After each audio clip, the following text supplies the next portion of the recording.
Yo, yo, yo. I felt like I was watching an episode of Dragon Ball Z. Like, this felt so much like Dragon Ball Z. When Frieza was just sitting there, and this man gets hawk-eyed and all that. I mean, let's not even talk about the other Frieza moments. I'll talk about them, but let's not talk about that yet. But when Frieza gets hawk-eyed, and this man's in a God of Destruction's energy ball, and he can't move, and he's just screaming and all that, and you see how he's struggling, you're like, holy crap, is Frieza, is he about to get erased? Is he about to be hawk-eyed? Is he about to disappear? But then all of a sudden, as he's screaming, he's like, just kidding, and he smiles, and when he puts his effort into it, and breaks out, I'm like, bro, oh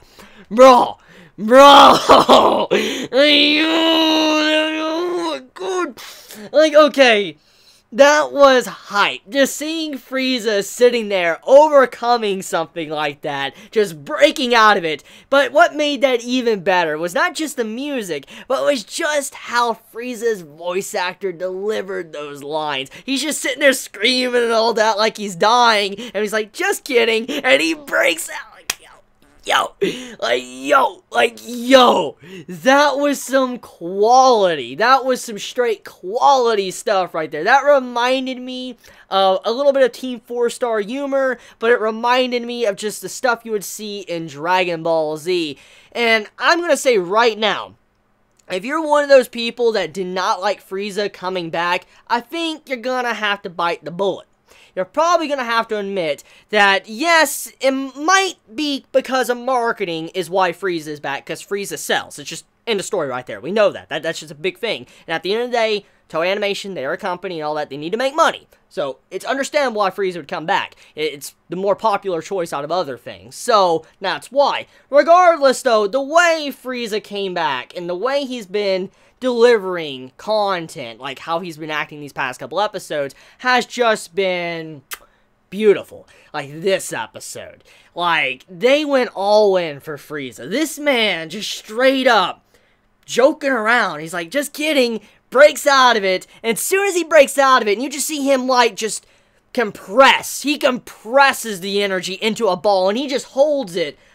My face was of utter shock and terror. I'm like, did this man just compress Hawkeye? Like, what? Like, bro! And he compressed it. When he holds that, I'm thinking to myself in that moment, like, that image reminds me so much of when Frieza destroyed planets. When he held his death ball up, and he blew up planets. That's what that reminded me of. I'm like, that reminds me so much of it. The way he was holding that and all that in his hand, he was looking at it.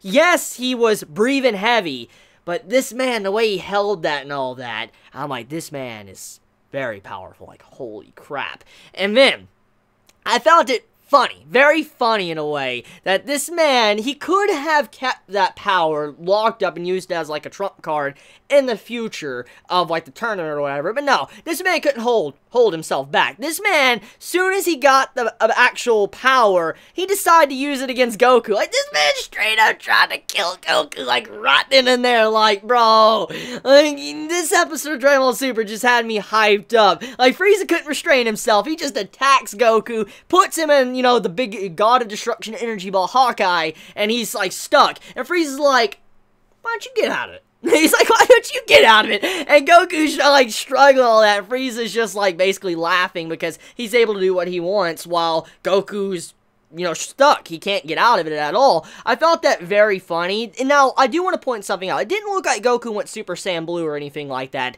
to get out of that, but I don't know. We don't know exactly how Hawkeye completely works, but he didn't transform or go Kaioken or whatever to actually use that, but I don't know. We'll have to see probably in the near future when more stuff like this is revealed.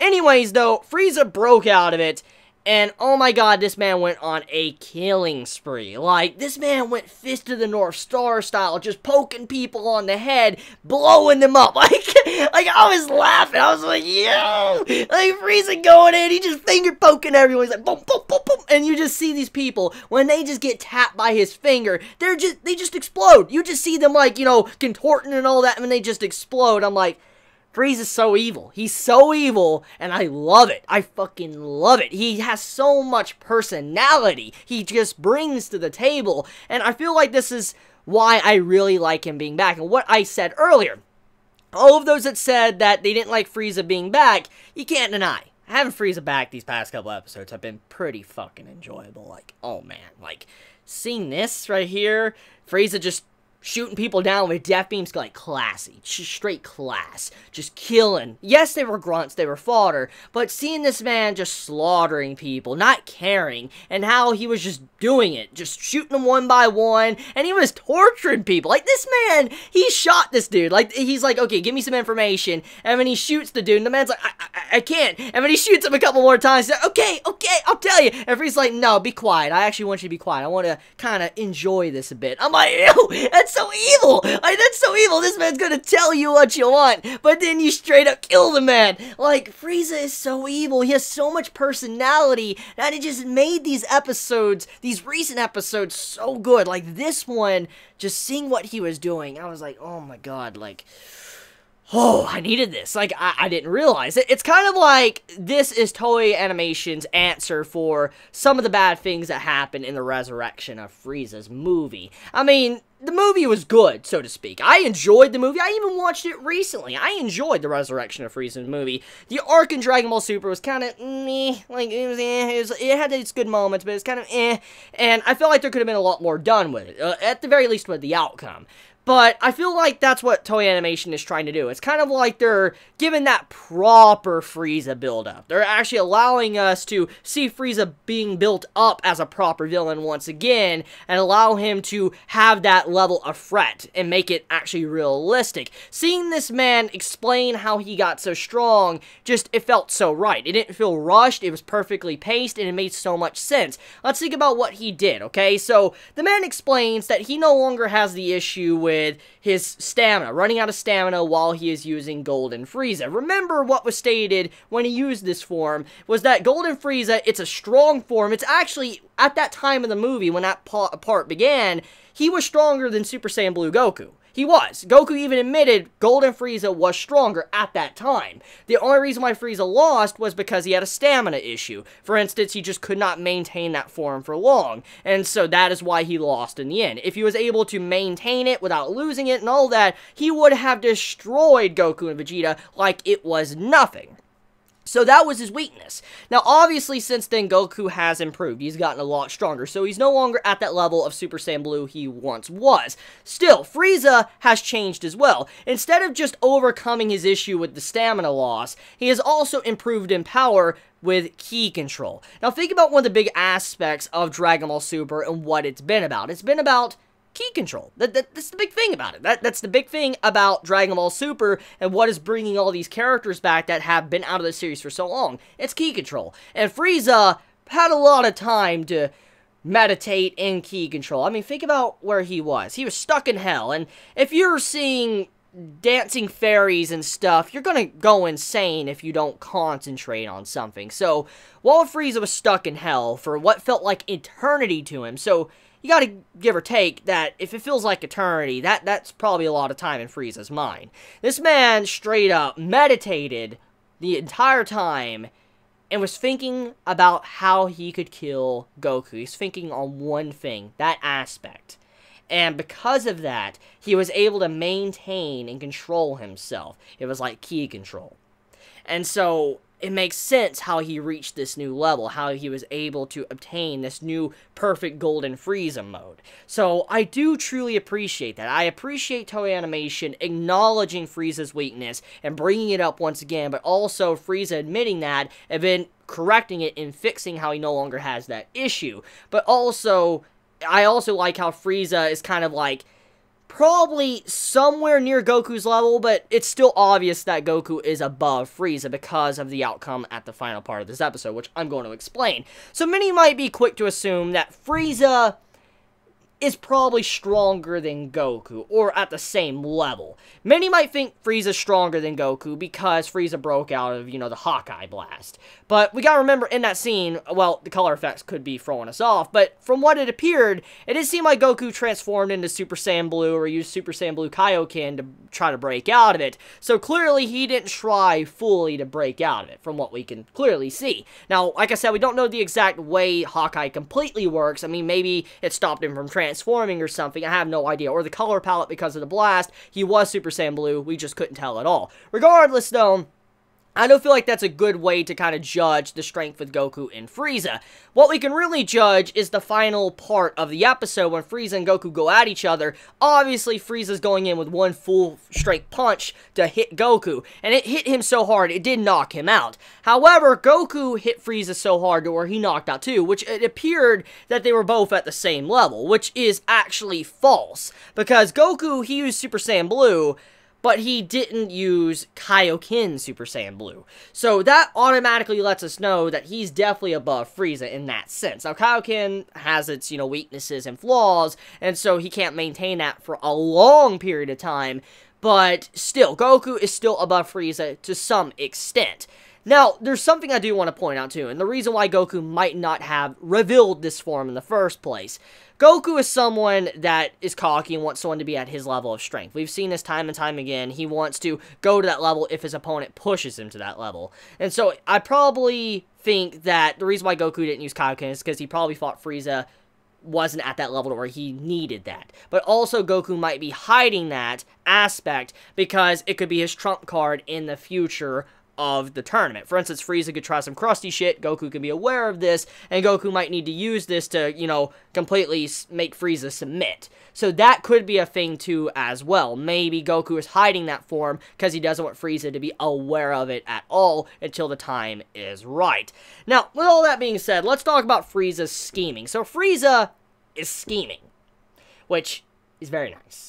It's very obvious that Frieza is going to try to betray our universe, Goku and all of them. It's obvious. I mean, it's a no-brainer. It's common sense. If Frieza doesn't go through a redemption arc, he's going to betray Goku. That's just how it is. And so, him trying to have his own means and own plans, trying to even use the gods of destruction, it's very Frieza-like. And like I said, Frieza's character brings so much personality to this series. Him manipulating people to get what he wants. Like, for instance, when he's trying to manipulate the other universe's god of destruction to be a part of their team. And for a second there, I was very worried. I'm like, no.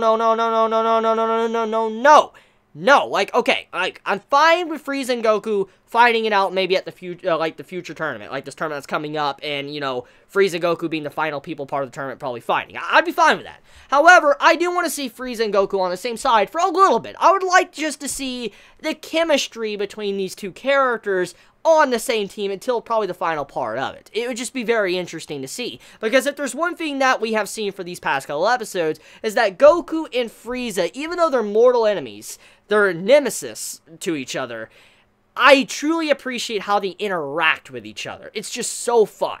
And I would like to see more of that. And if Frieza was on another team, we wouldn't get that. Because Frieza would go right after Goku, just pummeling the shit out of him. Frieza would go instantly after Goku, and I don't want that, so to say. So, I'm glad that Frieza didn't necessarily join their team. Now, he still might.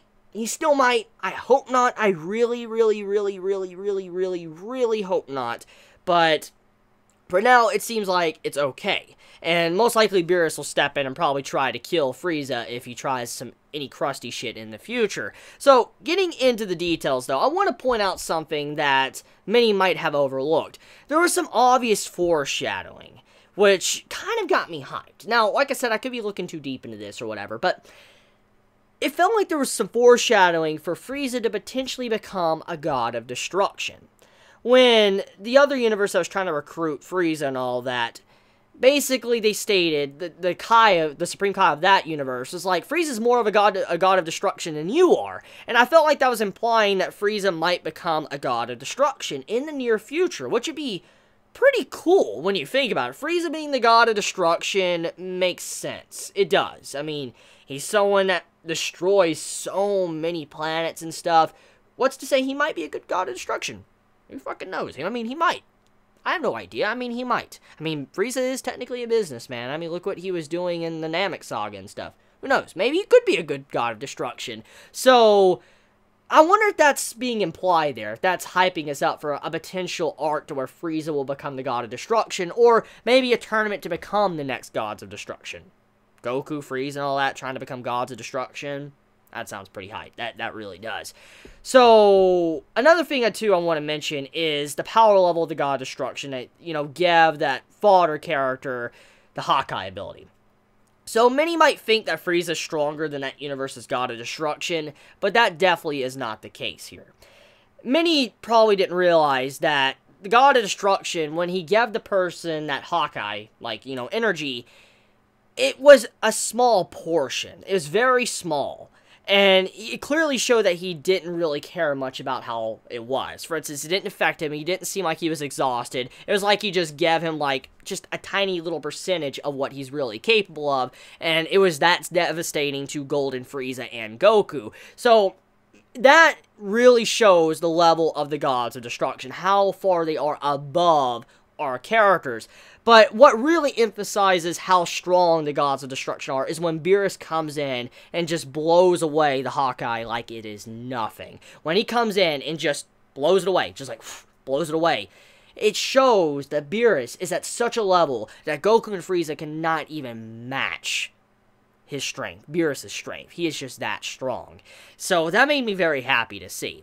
Now, even if Goku was holding back in that moment, he wasn't using Kaioken or Super Saiyan Blue, it still just shows the effort that Beerus had to do just to blow it away, just shows how powerful he is. So, I like how Toei Animation went that far to let us know that just because Frieza broke out of that energy doesn't mean that he automatically is at the level of a God of Destruction. So, I appreciate that. I really do appreciate that aspect of this episode.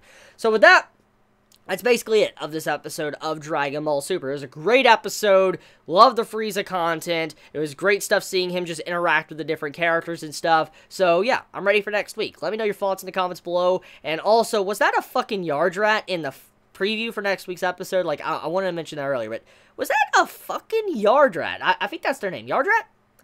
Yardrat? I think that's, yeah, I think their name is Yardrat. It's, the planet Goku visited to learn his, instant transmission. Was that a fucking Yardrat? Okay, I'll save it for next week. But anyways, you all have a wonderful day or night wherever you live. Please be safe. Chibi out.